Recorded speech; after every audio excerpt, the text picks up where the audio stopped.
সাংসদের অবৈধ কার্যালয় ভাঙা হয়েছে, এমনটাই দাবি এলাকাবাসীর।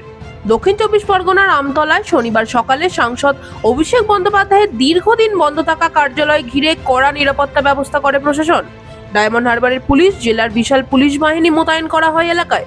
প্রশাসনের দাবি, অবৈধ নির্মাণের অভিযোগে ভবনটিকে আগে থেকেই নোটিশ দেওয়া হয়েছিল। নির্ধারিত সময়ে কেউ হাজিরা না দেওয়ায় সরকারি নিয়ম মেনে উচ্ছেদ প্রক্রিয়া শুরু করার উদ্যোগ নেওয়া হয়েছে।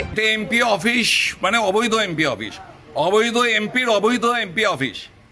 অভিষেক ব্যানার্জি একটা অবৈধ এমপি, ছাপ্পা ভোটে জেতা এমপি, যে মানুষের গণতান্ত্রিক অধিকারকে প্রয়োগ করতে দেয়নি।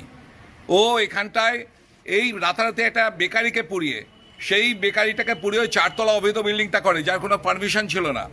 এবং ওই জমিটা কেনা হয় লিভস অ্যান্ড মাউন্টসদের নামে, যেটা হাইকোর্টের থেকে সিজ করা আছে ওই জমিটা। সেই জমিটাকে ইডি সিজ করে গেছে। সেই জমিটার বিল্ডিংটা একটা অবৈধ, সেইটাকে আজকে প্রশাসনের পক্ষ থেকে ভেঙে দেওয়া হচ্ছে। এই জন্য আমাদের মাননীয় মুখ্যমন্ত্রী, আমাদের আদরের শুভেন্দুদা, আমাদের ডিএম, আমাদের এখানকার এসপি, পুলিশ প্রশাসন সকলকে আমি ধন্যবাদ দেব যে এতদিনে আমাদের যে দাবিটা ছিল, যে এই অবৈধ বিল্ডিংটাকে শেল্টার করে অভিষেক ব্যানার্জি যেভাবে ক্রিমিনাল রাজ শুরু করেছিল এবং এখানে পুলিশ প্রহরায় যেভাবে ক্রিমিনাল থাকতো, সেই ক্রিমিনাল রাজের আজকে প্রথম ধাপটাকে ভাঙা হলো এবং এরপর আস্তে আস্তে সব হবে এবং একদম সর্বশেষে ভাইপোকে গারদে পোড়ানো হবে। এটাই ঘটনাকে কেন্দ্র করে এলাকায় কৌতূহল বাড়লেও পরিস্থিতি নিয়ন্ত্রণে রাখতে চলেছে কড়া নজরদারি। Bureau report, news poll Bangla.